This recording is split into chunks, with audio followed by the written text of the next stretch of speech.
C'est parti donc pour les cas de chargement, enfin les cas de chargement, pour déterminer les moments. Ça fait beaucoup de pour dans la phrase, mais bon, c'est comme ça, on enchaîne. Alors, les cas de chargement, comment est-ce que je sais combien de cas de chargement je vais prendre? C'est très simple. La petite formule, ou en tout cas la petite phrase qui nous aiguille pour l'ensemble, elle nous dit que pour n travées, voilà, on a n plus 1 cas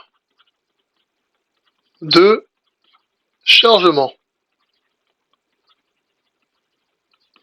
Voilà. Sachant que nous avons 5, vraiment je suis allé très très loin, on a 5 appuis mais on a 4 travées. Allez, je me ressaisis. Sachant que nous avons 4 travées, ça me fait 4 plus 1, ce qui est égal à 5 cas de chargement. Voilà comment on fait pour savoir, tout simplement. Les cas de chargement, ils sont là. Je vous les ai déjà mis. Je vous ai dit ce qu'on allait récupérer, en fait, directement dessus. Ouais, donc les différents cas. On va juste se préparer, parce que justement, après ces 5 cas de chargement, nous allons les faire sur robot. Car il est hors de question que l'on se tape tout ça à la main. Faut pas déconner. Du coup, nous avons ici un 35G plus un 5Q. Donc c'est ce que nous avions calculé tout à l'heure à l'ELU. Ce qui me donne donc, en regardant mes petits papiers, car je n'ai pas appris ça par cœur, donc ici, je vais avoir 12,6705 kN par mètre carré. Hein, donc bien sûr, n'oubliez pas, on est en kN par mètre carré pour les 5 cas de charge. Donc partout où il y a un 35G plus un 5Q, voilà ce que je vais y mettre comme valeur. Donc vous voyez là, hop, 12,6705. Et donc entre la travée, au niveau de la travée 1 et au niveau de la travée 3. Au niveau de la travée 2 et de la travée 4, c'est un 35G. Donc un 35G, je l'avais noté. Je me retrouve, tiens, changement de couleur, peut-être que ça va faire quelque chose. Là, avec 5, c'est bien ça, oui. Là, 17,05. 5,1705. Voilà, c'est ce qu'il va falloir que je mette dans Robot. Voilà, les différentes informations que je vais devoir mettre. Les différentes distances, vous les avez là-haut grâce à la modélisation qu'on a faite, hein, donc entre les différents appuis. Voilà, vous avez déjà 2,95, 3,05, 3,15 et 3,25. On a nos informations, pardon. Je continue maintenant au niveau du cas numéro 2. Alors, comment j'avais fait déjà tout à l'heure en bleu? Cas numéro 2, voilà, cette fois-ci, c'est au niveau de la travée 1 que j'aurai 5,1705, un 35G, et au niveau de la travée 3 que j'aurai 5,1705. Au niveau des autres travées, donc cette fois-ci, c'est 12,6705, 12,6705.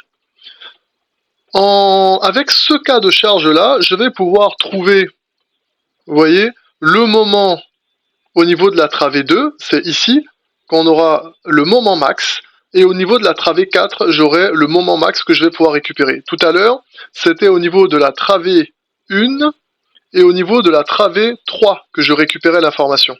Enfin, que je vais récupérer plus tard l'information sur robot. Ensuite, je me retrouve au niveau du cas numéro 3. Alors, pour le cas numéro 3, 1,35 machin, c'est ici, vous voyez, 12,6705, 12,6705 et 12,6705. Et enfin, en bleu, ouais, c'est bien ça, en bleu, ici, ce sera tout seul un 35G, soit 5,1705. Dans ce cas-là, je vais récupérer le moment de l'appui 2. Donc c'est au niveau de l'appui 2 que je vais récupérer le moment. Tout le reste, je m'en fous royalement. Ensuite, cas numéro 4. Au niveau du cas numéro 4, cette fois-ci, je me retrouve donc en... J'essaye de regarder en même temps ce que j'ai fait là-haut pour ne pas me tromper de couleur. En bleu, oui, c'est bien ça. Donc ici, je vais avoir 5... un 35G, 5,1705 dans mon cas, bien sûr, et à la fin aussi 5,1705. Et enfin, un 35G plus un 5Q au niveau du cas numéro 4.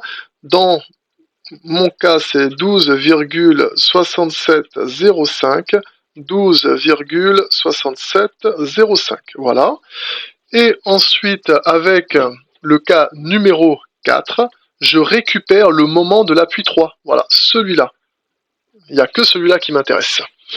Et enfin, pour terminer, ici, dans le cas numéro 5, j'ai au niveau de la travée 1, 12,6705, et au niveau de la travée 3 et 4, la même, idem, 6705, 12,6705. Et enfin, au niveau de la travée 2, j'ai donc dans mon cas 5,1705. Et bien sûr, au niveau du cas numéro 5, ce qui m'intéresse, ça va être de récupérer le moment de l'appui 4. Voilà. Une fois qu'on a tous ces éléments et toutes ces informations, il n'y a plus qu'à passer à un robot.